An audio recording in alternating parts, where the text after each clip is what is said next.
Every speaker has a great experience in body practice. All of them practice martial art, they practice Qigong, Tai Chi, and they have also a reflection about the practice in the subject of this panel.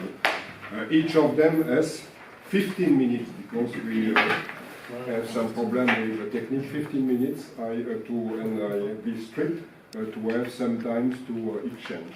Okay, first. Gorelik, Monya from Israel. So, dear friends, the subject of our lecture is the secret treasure of Fuxi, the practice of harmony. You're going to have to, there's no way that's going to work. You just have to click the button, just click each page. Yep. But you have to push it until it goes down. No. Space button. Click the arrow, sir. Or the arrow will work maybe. Red arrow. Space button. No. Watch. Wait, did it work? Space bar. Yeah, but I need this one. Space bar will work. Yeah, I doubt it. This thing is not talking to this. No, forget it. It's going to just waste time. We don't know how. We don't have the software for that. Yeah, okay. They're saying you can push that button. But During the evolution, every living creature tried to perfect the most valuable ability. This is ability to move. In order to perfect this ability, living creatures perfected their bodies, the internal organs, the nerve system, especially their brains. So, without harmony in motion, it is impossible to achieve the harmony in our souls and in our minds. It seems that ancient Daoists, and especially Fuxi understood it, dealt with this, and they left very detailed instructions how to achieve this harmony through movement. So we go now up to the next one. This is the content. We will speak about, in this lecture, about two things. How Daoist principles and symbols were decoded into natural motion, how I did it, and how Fuxi probably encoded natural motion into Daoist principles and symbols. So there are two parts. Scott, how I go there? Up. A few words about myself.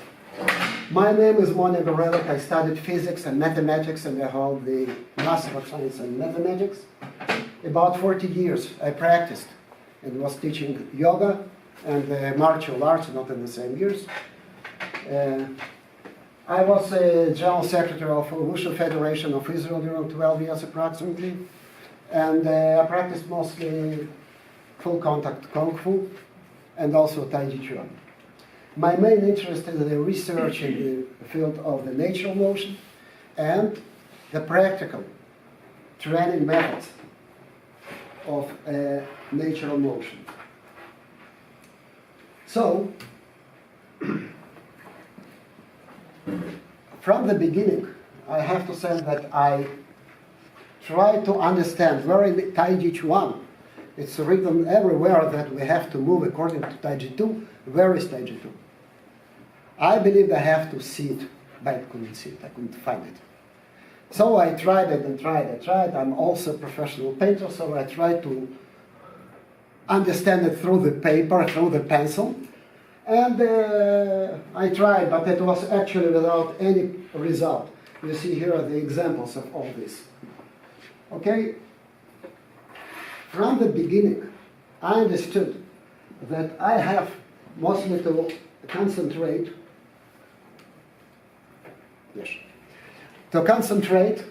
not on some particular skills or particular arts, that everything is different, but in some intrinsic qualities of the humans.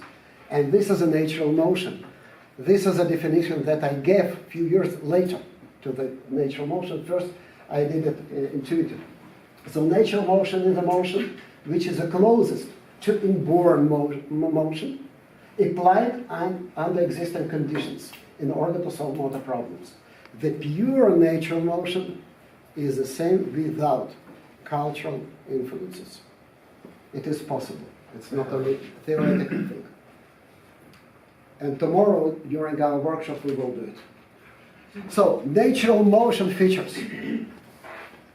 You see it, I don't speak all of them, I will not speak about all of them, but this is the maximum usage of inborn reflexes, maximum dynamic relaxation, inertial and reaction forces, efficiency, and fractality will speak. What is it? And of course, it's great beauty, because great beauty is very important.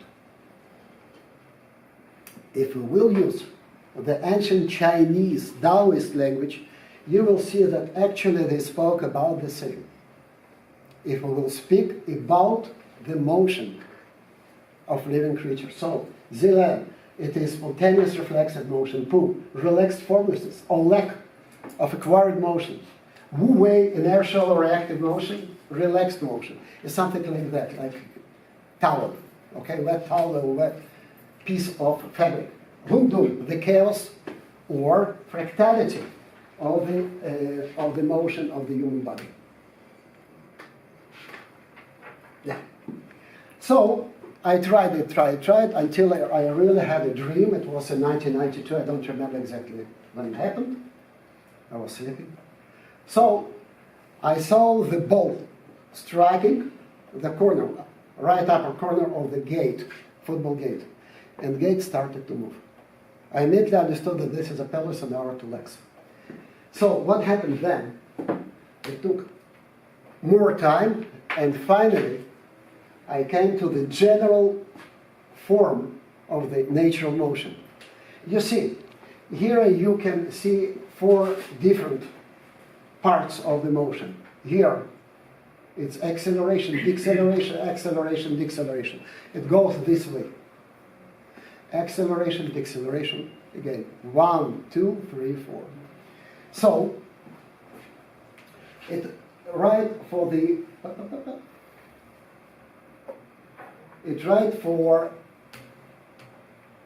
left and I believe I mistaken. No, it's okay. So, every part of our body moves the same way. Here, this is a Taiji-2, here a Taiji-2, here it is a fractal. According to mathematical definition fractal, you see the definition, it's construction made of similar constructions like a branches and tree, and so on, like waves, and so on. So, here are different pictures, Chinese pictures, all Chinese pictures, Chinese and Japanese. This one is my own picture, olive tree, Indian shrine, and this is probably our future in evolution. Who knows? Okay, but this is a model of the fractality of the human body. You see, this is like I call it empty, the empty divided to empty, empty, full, empty.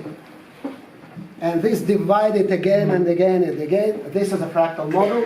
And the chain with a minimum number of links, 2, can move, because the motions is here in the joints, in this area. So, it is like Dao that creates 1, 1 creates 2, 2 creates 3. Now it creates everything. This not only for motion, it's also for treatment, by the way. So, I use this very cumbersome models. Here is Taiji-2. Here is Taiji-2, the combinations, the synchronization. It didn't work. It was very, very hard to do it. Mostly I do it intuitively. But during the 2007, I was in front of my students in theoretical college data, and I spoke, and during the speaking I understood that actually what I do, it is bagua. We have 3 parts. 1, 2, 3. 1, 2, 3. Okay? 3 parts. 1, 2, 3. Everywhere it's 3 parts.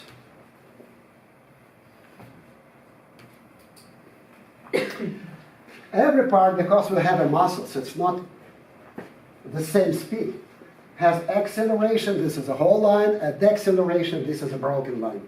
So, it's something like that. Okay? when you understand it, when I understood it, when I came home, in this time I did not remember the order of Gua. I did not remember how to read, in which order to read Gua. I just encoded my own movement. What I tell you now is my personal story, actually, how it was discovered. And this was exactly that I received. First, I didn't understand it because I tried to read Bagua this way.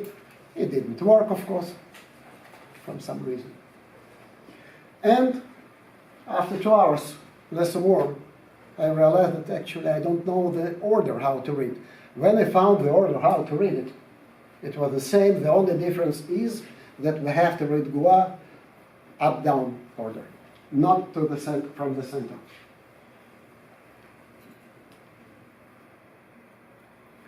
So, when you see it, you see Bagua. Actually, after the lecture, I will tell you the story, because this is a story inside. And this story has a sound. The sound of the punch, the sound of the kick. It really has a very loud sound, like that. Okay? It's coded here. But if we apply to the human body, we will see that the body must be with the head pointing down, like the fetus in the womb of the mother before the birth, probably. This is the reason for prenatal Bagua name. Even if we consider the motion of our skin, the ends, edges of our ribs, and so on, we see this is the same. This, you compose each another, and you will have here the Taiji-2.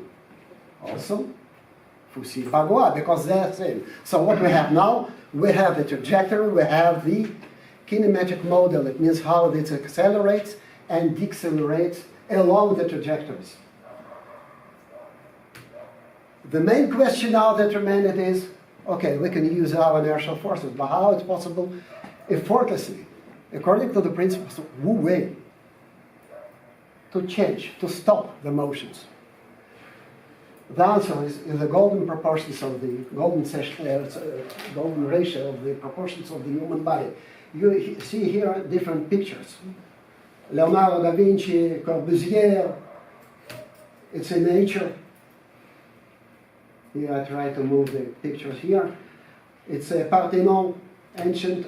Here you see Notre Dame de Paris. We are in Paris. So what's happened? Actually, the motion here closes on itself, something like that, because of the some reason. Okay, I will describe it later. It's not in the lecture. It is impossible to close very fast our elbow or other places, so it will be like that. So this is the motion. It's like a whip. Actually, all your body will be like a whip, less or more. I speak about the quantity of the motion, not the quality of the motion now. And here it's about the body. It's a little bit more complicated than limbs, but still works. So it works like that, this way. You can see it during the boxing, for example, boxing matches. Boxers do it. So, Wu Wei, Pu, and cyclicality actually based on the proportions of the golden ratio. So the beauty and Daoist principles have very close relations. So golden ratio proportions are absolutely necessary for that. I have to say about Wen-Wan Bagua. If Fuxi Bagua actually is a code of the natural motion, Wen-Wan Bagua is the evidence that somebody tried to conceal it to keep the knowledge in secret. Because here, this is encoded, Wen-Wan Bagua is encoded Fuxi Bagua. This is a very simple mathematical algorithm, how to encode it. So it was concealed. I will describe it later. So, another Bagua is Mawandui Bagua, probably the oldest one. Mavan de Bagua is actually the Star of David. It's not surprising, after the lecture I will describe why Fuxi Bagua and the culture of this Yang Shao culture has a relation to David, Star of David. It's very close relation, the same alphabet, the same pottery, the same tools, everything the same like we had some 10,000 years ago. It's related to 1,000. This is the second part of our lecture. What happened? Everybody knows? Nobody knows? The turtle came out of the river. Yeah, but probably it was there, so somebody. So, I believe 2 minutes. We started, well, No, a little bit I later. decount. And I believe he was really the historical person, and also I have no equipment, by the way. It stops me. So, the story goes like that. Fuxi observed the birds in the sky, animals on the earth, how they run, how they fly, himself, and start to create Bagua. What was a common? The body structure and the structure of the motion. So, Fuxi researched natural motion and encoded into the Daoist principles and symbols. I did the opposite. I researched Daoist principles and symbols and encoded it and created the practical training method on the basis of the reconstructed instructions. So natural motion here have different things, different features, but the most important, nature is inherent quality rather than skill. It's not a skill. It's about how, not about what. You can apply it for the different skills, for the different arts. Now the summary, fin de la comédie. This is a secret treasure of Fuxi and his huge gift to mankind. This is a conclusion of all the things, and now we really go to conclusion. Look, the keys for these codes of the secret treasure of Fuxi were lost for thousands of years. I believe now I discovered it for the benefit of the old. Actually, it opens completely new way of life and the training as a life. This is actually new thing. And probably the most important part of all of this, this is a practical part of training. So, just for last few words, Fuxi left us his immortal legacy of practicing of harmony. So let's follow it. Thank you very much. Thank you, Monya. It's a big question, what is natural, what is cultural.